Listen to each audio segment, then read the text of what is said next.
মা শব্দটা শোনার জন্য, যে মা হওয়ার আগে থেকেই মারা একদম পাগল হয়ে থাকে।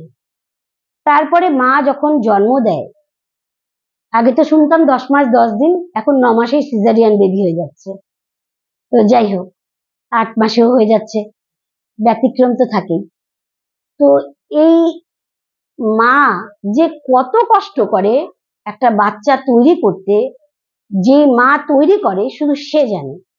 বাচ্চার পটি পরিষ্কার করা, বাচ্চার ন্যাপি চেঞ্জ করা, বাচ্চা টয়লেট করে দিচ্ছে, বাচ্চা হয়তো বা গাড়িতে বমি করে, বা মানে অনেক সমস্যা থাকে বাচ্চাদের। কিংবা খাওয়ানোর পরে অনেক বাচ্চা থাকে যে ছোটবেলায় 8 থেকে 10, 12 বা কারোর 5 বছর অব্দি ঘটনাটা দেখবেন আপনারা হয়ে থাকে, যাদের ছোট বাচ্চা থাকে বা বাচ্চা বড় হয়ে গেছে, মনে করবেন যে ছোটবেলায় এইরকম সিমটম ছিল হয়তো বা। আমি চাই না যে কারোর ঘরেই থাক, কিন্তু বেশিরভাগই মানে এরকমটাই দেখা যাচ্ছে। কিছু করার নেই, মানে ধৈর্য শক্তি প্রচন্ড বাড়াতে হয়। বাচ্চাকে আপনি একবার খাওয়াচ্ছেন, আবার উল্টে দিচ্ছে, আবার তো রিপিটেডলি আপনাকে জিনিসটা বানাতে হচ্ছে, আবার খাওয়াচ্ছেন, আবার উল্টে দিচ্ছে, আবার খাওয়াচ্ছেন, দেখা গেল কিছুটা ওর পেটে গেল। কিন্তু বাইরের এই সমস্তটা পরিষ্কার করা, পরিচ্ছন্ন করা, এগুলো তো মানে সাংঘাতিক একটা ব্যাপার। তারপর সেই ছেলে মেয়ে বড় হয়ে, এখনকার ছেলে মেয়েদের যা দেখা যাচ্ছে, তারা যদি মা বাবাকে না দেখে, তারা নিজেরা দোতলা বাড়িতে বেশ সুন্দরভাবে আছে, মা প্লাস্টিকের ঘরের মধ্যে আছে। আপনারা চিন্তা করতে পারছেন? ভাবুন, দেখেন এই ব্যাপারগুলো। এই ন্যায় বার্তা মানে চ্যানেলটিতে দেখিয়েছে এরকম একটা, মানে আমি উদাহরণ দিয়ে বললাম যে প্লাস্টিকের ঘরের মধ্যে মাকে রাখা হয়েছে। সেই ছেলেটি গিয়ে বলছে যে মা তোমার কোথায় বাড়ি? বলে এই ঘরটুকুর মধ্যেই আমার থাকি, আমি থাকি রে। তো বলছে তোমার ছেলে পেলে নেই?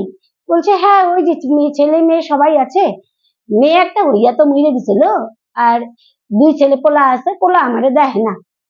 তো বলছে তোমার ছেলের বাড়ি কোথায়? তো যথারীতি উনি আঙ্গুল দিয়ে দেখিয়েছে। ছেলেকে যখন বলছে আপনি মাকে দেখেন না কেন, তখন বলছে আমার মা মেন্টালি রিটায়ার্ড, দ্যাট মিন্স পাগল। ভাবুন, এদের মতো মানুষ স্বয়ং ঈশ্বরকেও ভয় পায় না। এরা নরকে যাওয়ার জন্য প্রস্তুত। এরা সব করতে পারে, বিশ্বাস করুন, সব করতে পারে।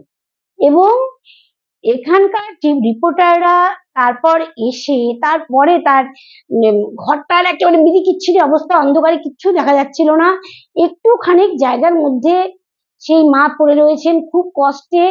একেই তো বয়স হয়ে গেলে কত রোগে ধরে, মানে আমি তো এখন থেকে বুঝতে পারছি যে কত রোগগ্রস্ত হয়ে থাকতে হয় মানুষকে।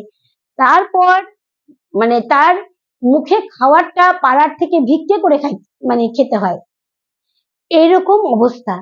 তো বলছে যে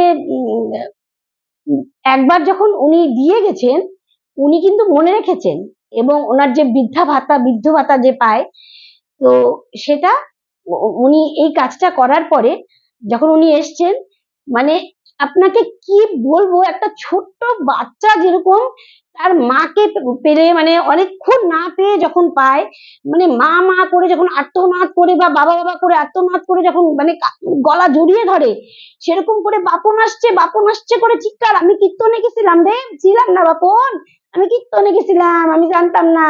ওই যে তুই কইটা দিলি না, তারপরে ব্যাংকে গেছিলাম, আমারে করলে করলে উঠাই নিয়ে যায়, তারপরে আমারে কইছে 7 দিন পরে দিবে টাকা, 1000 টাকা দিবে জানিস।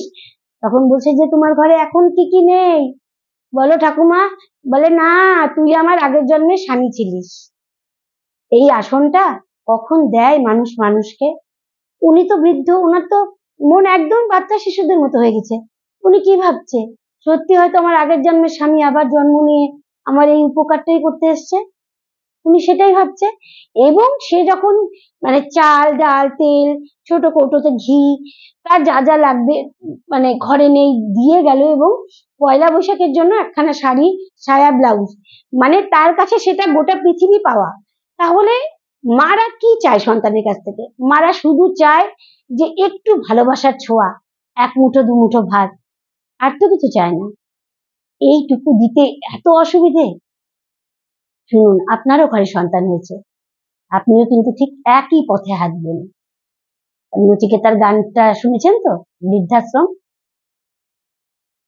যদি না শুনে থাকেন তাহলে শুনে নেবেন। ঠিক আছে, নমস্কার, টাটা, গড ব্লেস ইউ।